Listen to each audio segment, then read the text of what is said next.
नमस्कार. मी advocate Shrikant केंझडे. Bar council निवडणूक ही केवळ उमेदवार निवडण्याची प्रक्रिया नाही, तर ती आपल्या वकिली व्यवसायाच्या भविष्यास दिशा देणारी लोकशाही प्रक्रिया आहे. त्यामुळे मतदानाची पद्धत समजून घेणे ही प्रत्येक वकिलाची जबाबदारी आहे.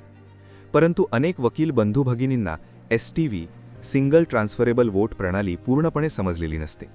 कोटा म्हणजे काय, इतके उमेदवार असताना कोण जिंकणार, किंवा कोणीही कोटा पार केला नाही तर काय होईल, असे अनेक प्रश्न निर्माण होतात.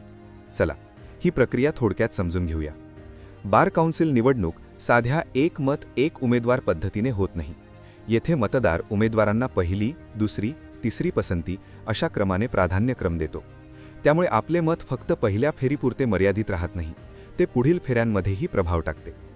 आता कोटा म्हणजे काय? STV प्रणालीमध्ये निवडून येण्यासाठी उमेदवाराला एक ठराविक मतसंख्या मिळवावी लागते. याला ड्रूप कोटा म्हणतात.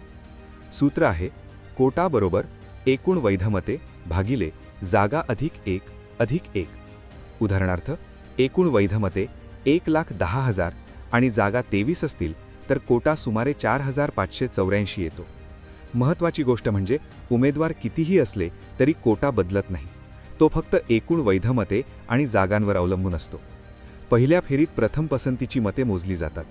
जर कोणी कोटा पार केला तर तो निवडून घोषित होतो.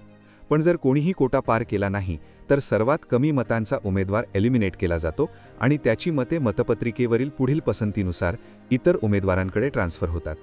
जर एखाद्या उमेदवाराला कोट्यापेक्षा जास्त मते मिळाली तर त्यातील सरप्लस वोट्स पुढील पसंतीनुसार प्रपोर्शनल ट्रान्सफर पद्धतीने ट्रान्सफर होतात.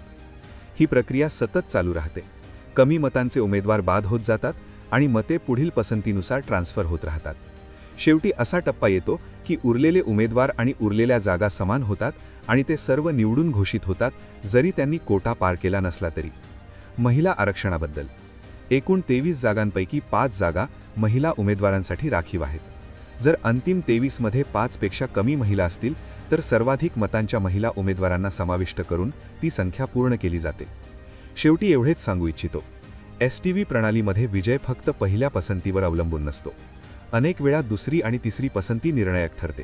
म्हणून मतदान करताना शक्य तितके प्राधान्यक्रम द्या, कारण आपले मत फक्त पहिल्या पसंतीपुरते मर्यादित नसते, ते पुढील फेऱ्यांमध्येही प्रभाव टाकते. चला, माहितीपूर्ण आणि जबाबदार मतदान करूया. धन्यवाद.